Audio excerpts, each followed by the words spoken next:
এবার ধর্মতলাকে হকার মুক্ত করার ডাক দিলেন শ্রমিক ভট্টাচার্য। ধর্মতলায় কলকাতার মুখ, সেই মুখই ঢাকা পড়ে গেছে। কলকাতার মুখেই ঢাকা পড়ে গেছে। ধর্মতলাকে পরিষ্কার করুন, তবেই তো বোঝা যাবে নতুন সরকার এসেছে।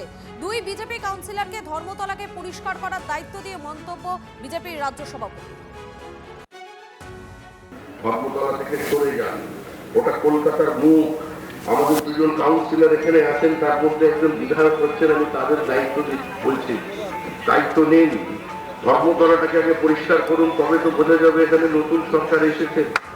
100 বছরের এর জন্য কোনো নির্দেশনার অপেক্ষা থাকবে না।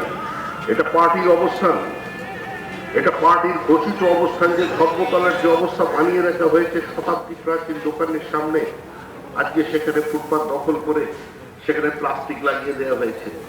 সেই মানুষগুলো তো কর্পোরেশনকে দীর্ঘদিন ট্যাক্স দিচ্ছে।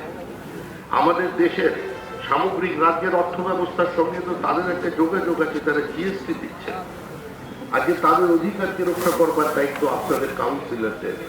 সুতরাং কলকাতার যে মুখ, কলকাতার ফেস, ওই ধর্মতলা, ওই এসপ্ল্যানেডকে পরিষ্কার করে দিন, ফাঁকা করে দিন, একদম সুন্দর করে দিন। আজকে প্রতিজ্ঞা নিন 80তম বর্ষে এই কাজ কাল থেকে আপনাদের করতে হবে। আমরা এখানে কাজ করি, যে মানে দোকানদার আছে ওরা এইসব ব্যাপারে বেশি জানে, ঠিক আছে। এবার এই যে যারা এই যে মানে রুলে এসছে, ওনার কি করবে না করবে সেটা ওদের ব্যাপার আছে। হ্যাঁ, অসুবিধা তো হবেই, অসুবিধা তো নিশ্চয়ই হবে। ওটা এই যে করলে তো অসুবিধা হবেই। যা মানে অ্যাডমিনিস্ট্রেশন যা ডিসাইড করবে সেইভাবে চলতে হবে। কি বলবো, মানে ওটা করলে তো অসুবিধা হবেই। দেখে শুনে মানে কাজ করতে হবে, সব দিকে সবাইকে নিয়ে চলতে হবে।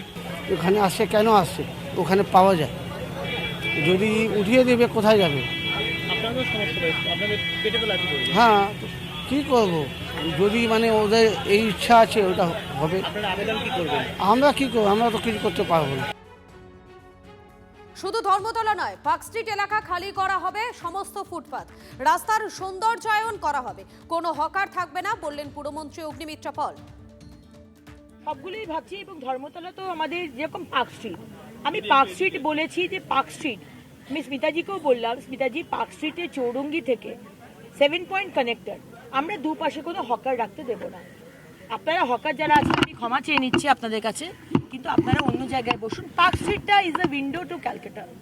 পার্ক স্ট্রিটটাকে আমরা সুন্দর করে সাজাবো, আমরা প্ল্যান করেছি, লাইট লাগাবো, সুন্দর করে আমরা পেভমেন্টগুলো করবো, সেখানে কিন্তু লোক থাকবে না, হকার থাকবে না। হকার অন্য জায়গায় বসুন, কিন্তু পার্ক স্ট্রিটে কোনো লোক থাকবে না।